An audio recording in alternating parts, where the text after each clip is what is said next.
السلام علیکم بچوں، کیسے ہو آپ؟ سب خیریت سے ہو؟ اللہ آپ سب کو اپنے حفظ و امان میں رکھے۔ اچھا بچوں، آج کا جو ہمارا لیکچر ہے وہ سبق نمبر 10 استنبول پر ہے۔ مصنف کا تھوڑا تعارف جو ہے وہ میں آپ کو بتاتا چلوں کہ حکیم محمد سعید جو ہے وہ 1920 میں پیدا ہوئے اور 1998 میں آپ کا وصال ہوا۔ ٹھیک ہے،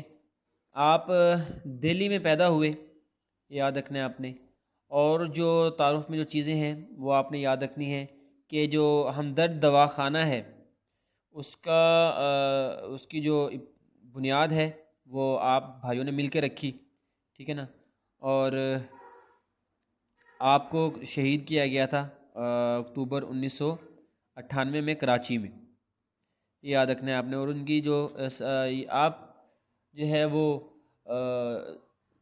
سیاحت زیادہ کیا کرتے تھے، تو اس لیے آپ نے بکثرت سفر نامے بھی لکھے ہیں۔ آپ طبیب بھی تھے، ٹھیک ہے، تو ان کے سفر ناموں میں نیچے دیکھیں بہت سے سفر نامے انہوں نے دیا ہوا ہے، ٹھیک ہے نا، جس میں ہے یورپ نامہ، جرمن نامہ، کوریا کہانی، سفر دمشق، ایک مسافر، 4 ملک، جاپان کہانی، داستان امریکہ، داستان حج، داستان لندن، درون روس، سعید سیاح اردن میں، سعید سیاح تہران میں، اور سعید سیاح ترکی میں۔ جو آپ کی جو شامل نصاب نثر ہے استنبول، یہ بھی جو آپ کا سفر نامہ ہے سعید سیاح ترکی میں، ان سے لیا گیا ہے، ٹھیک ہے۔ یہ تعارف آپ نے یاد رکھنا ہے۔ سبق کی طرف آتے ہیں۔ تھوڑا سا میں آپ کو بتایا چلوں کہ جو استنبول ہے، استنبول اس کا پرانا نام تھا قسطنطنیہ، پرانا نام تھا اس کا قسطنطنیہ، ٹھیک ہے۔ اور ترکی کا جو ایک یہ شہر ہے استنبول، ترکی کا جو اب موجودہ کیپٹل ہے وہ ہے انقرہ۔ انقرہ ترکی کا جو ہے وہ موجودہ کیپٹل ہے، دارالحکومت ہے۔ اور انقرہ کا جو پرانا نام ہے وہ ہے انگورا، انگورا۔ آپ لوگ ابھی ارطغرل جو ہے وہ دیکھ رہے ہوں گے، اس میں آپ کو یہ چیزیں جو ہے نا مل بھی جائیں گی، ٹھیک ہے۔ جو ارطغرل ہے وہ ساری زندگی جو ہے نا اس نے جو انقرہ انگورا کا جو مقام ہے، ٹھیک ہے نا، اس کی ساری زندگی کی حفاظت کی ہے اس نے۔ اور اس کے بعد جو اس کا بیٹا آیا ہے غازی عثمان، ٹھیک ہے نا، اصل نام تھا اس کا غازی عثمان، اس نے جو آ کے جو ہے وہ قسطنطنیہ فتح کیا۔ اور آپ صلی اللہ علیہ وسلم کے دور سے لے کے، کیونکہ آپ صلی اللہ علیہ وسلم نے بشارت دی تھی کہ جو بھی اس علاقے کو فتح کرے گا وہ جنتی ہوگا، تو تقریباً کچھ آپ یہ کہیں کہ 1000 سال تک کوششیں ہوتی رہی ہیں اس کو فتح کرنے کی، ٹھیک ہے نا۔ 1000 سال تک کوششیں ہوتی رہی ہیں، یعنی کہ پہلا حملہ جو ہوا ہے وہ ہوا ہے 672 عیسوی میں، اور یہ فتح ہوا ہے 1453 عیسوی میں، یعنی تقریباً 1000 سال کا عرصہ جو ہے یہ بن جاتا ہے، ٹھیک ہے۔ 1000 سال کا عرصہ تقریباً یہ بن جاتا ہے، یعنی کہ بہت سے لوگوں نے آپ صلی اللہ علیہ وسلم کی اس جو خوشخبری آپ نے سنائی تھی جنت کی، اس کے لیے کوشش کی کہ وہ قسطنطنیہ کو کس طرح فتح کر لیں، لیکن جو ہے اللہ نے قسطنطنیہ کا جو فتح کرنا ہے وہ سلطان محمد فاتح جو تھا، جس کا اصل نام تھا محمد ثانی، اصل نام تھا جس کا محمد ثانی، اس کو اللہ نے یہ توفیق عنایت کی کہ اس نے جو ہے اس کو فتح کیا قسطنطنیہ کو۔ اور آپ کو عجیب بات بتاؤں سب سے اس کی، کہ اس شہر کو جو ہے نا قسطنطنیہ کو ایک دیوار نے گھیرا ہوا تھا، ایک دیوار نے جو نا اس کو، یعنی کہ پورے شہر کو ایک دیوار نے گھیرا ہوا تھا، اور وہ دیوار جو ہے وہ 3 حصوں میں ڈیوائڈ تھی، 3 حصوں میں وہ دیوار جو ڈیوائڈ تھی۔ تو 1000 سال سے کوششیں کی جاتی رہی، وہ اتنا مشکل تھا اس کو فتح کرنا کہ 1000، یعنی کہ جو پہلا حملہ ہوا ہے 672 عیسوی میں، ٹھیک ہے نا، 7 سال تک محاصرہ رہا ہے لیکن فتح نہیں ہو سکا، کیونکہ ایک تو وہ دیواروں کے اوپر انہوں نے مورچے بنائے ہوئے تھے، وہ دیوار بہت چوڑی تھی، ٹھیک ہے نا، اور 3 حصوں میں ڈیوائڈ تھی وہ، یعنی کہ پہلا حصہ کراس کرنا ہے، پھر آگے دوسرا حصہ دیوار کا کراس کرنا ہے، پھر تیسرا حصہ کراس کرنا ہے، پھر آپ شہر میں جو ہے وہ داخل ہوتے تھے، ٹھیک ہے، پھر آپ شہر کے اندر داخل ہوتے تھے۔ تو بہت دقت تھی، ٹھیک ہے نا، کیونکہ انہوں نے اس کے اوپر ہی مورچے بنائے ہوتے تھے، اور اگر کوئی فوج حملہ کرتی تو وہ دیواروں پہ گرم گرم تیل ڈالا کرتے تھے رات کے وقت، تاکہ کوئی جو ہے نا یہاں سے یہاں پہ پہنچ نہ سکے۔ لیکن تاریخ جو ہے وہ اس بات پہ حیران ہے کہ سلطان محمد فاتح کی جو حکمت عملی ہے، یعنی کہ ابھی بھی جو مورخ ہیں عقل تسلیم نہیں کرتی کہ اس شخص نے کیسے اس علاقے کو فتح کر لیا ہے۔ یعنی کہ راتوں رات اس شخص نے خشکی پہ کشتیاں چلائی ہیں، راتوں رات، تاکہ کیونکہ اگر دن نکل آتا تو وہ لوگ تو ویسے ہی مار دیتے، اوپر سے جو ہے نا وہ تیر انداز انہوں نے بٹھائے ہوتے تھے، تو راتوں رات اتنی بڑی فوج لے کے اس دیوار، اس شہر کے اندر گھس جانا، ٹھیک ہے نا،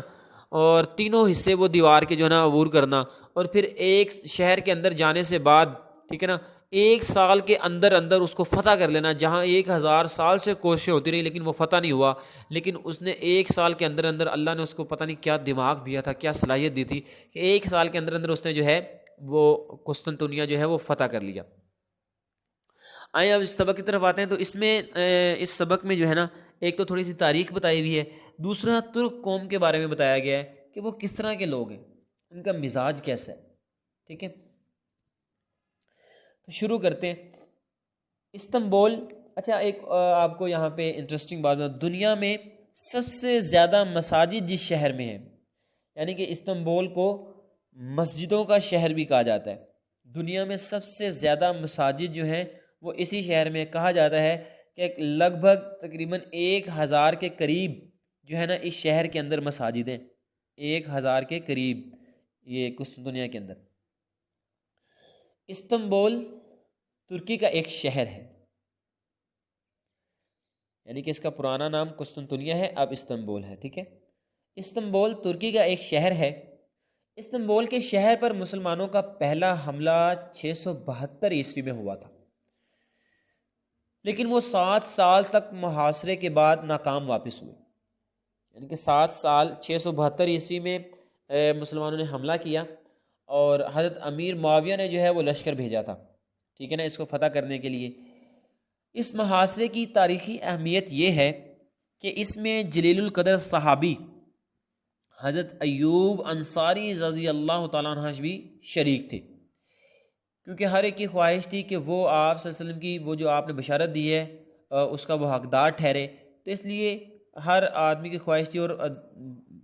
تمام نے جو ہے وہ اس مہم میں اپنے آپ کو شامل کرنا اپنے لیے سعادت سمجھا تھا۔ اور اسی مہم کے دوران جو ہے نا آپ کا انتقال ہو گیا تھا، حضرت ایوب انصاری کا انتقال اسی مہم کے دوران ہوا تھا، اور استنبول شہر میں ہی ہوا تھا،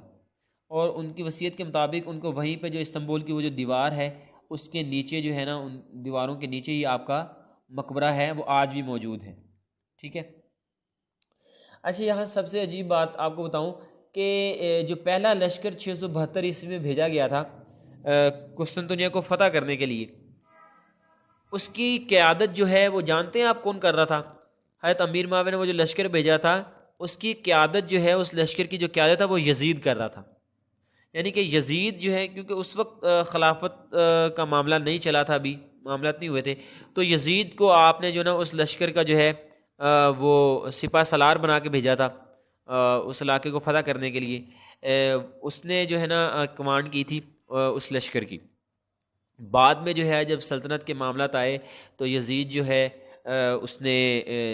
معاملات خراب کیے، اور تاریخ اس بات پہ شاہد ہے کہ یزید آج بھی تخت پہ بیٹھ کے بھی مردہ آباد ہے، اور حسینیت جو ہے اور آج بھی زندہ ہے، ٹھیک ہے۔ تو یہ تھوڑا سا تعارف تھا، اور اتنا ہی بس ہم نے جو نا اس کو پڑھنا ہے۔ آپ جس کا تھوڑا تعارف یاد رکھیے گا، اور جو چیزیں میں نے آپ کو ہسٹری کے متعلق جو تھوڑی سی بتائی ہیں وہ یاد رکھیے گا۔ آپ جیسے کہ ارطغرل دیکھ ہی رہے ہیں، اس میں دکھایا گیا ہے کہ جو سلمان تھا ایک سردار تھا، سلیمان کا جو بیٹا ارطغرل تھا، تو سلیمان نے ارطغرل کو بھیجا تھا انگورا میں، ٹھیک ہے نا، انگورا میں یہ جو ہیں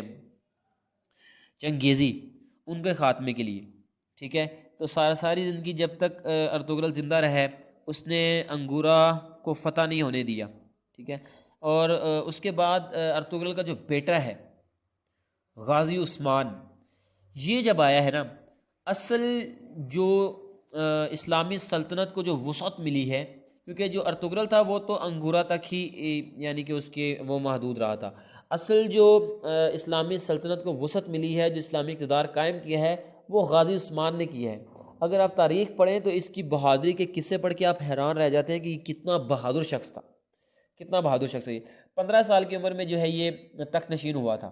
15 سال کی عمر، اور جب یہ تخت نشین ہوا تو چنگیزیوں نے حملہ کر دیا۔ تو اس کے ایک منہ بولے چچا تھے غالباً، اس نے کہا کہ ابھی تو آپ تخت پہ بیٹھے ہیں، ہم اس قابل نہیں ہے کہ ابھی ہم چنگیزیوں کا مقابلہ کر سکیں۔ تو اس کے ہاتھ میں تیر کمان تھا، اس نے وہ تیر جو ہے وہ چچا جو تھے اس کے، ان کے سینے میں اتارا اور پھر کھڑے ہو کے پوچھا کہ کوئی شخص ایسا ہے جو مفاہمت کی بات کرنا چاہے؟ اور صرف 300 سے 400 لشکر، یعنی کہ 300 سے 400 سپاہی تھے اس کے ساتھ، اور 300 سے 400 سپاہیوں کے ساتھ اس نے وہ میرا خیال ہے کوئی 2,500 پہ لشکر تھا، مجھے ٹھیک تعداد یاد نہیں ہے چنگیزیوں کی، اس نے تہس نہس کر کے رکھ دیا تھا ان کو، عثمان نے، غازی عثمان نے۔ یعنی کہ اصل جو سلطنت اسلامیہ کو جو وسعت ملی ہے، جو خلافت عثمانیہ کی بنیاد رکھی ہے، وہ غازی عثمان نے رکھی ہے، ٹھیک ہے۔ یہ چیزیں آپ نے یاد رکھنی ہیں۔ کل ملاقات ہوگی آپ سے، اپنا خیال رکھیے گا، اللہ آپ کو اپنے حفظ و امان میں رکھے، اللہ حافظ۔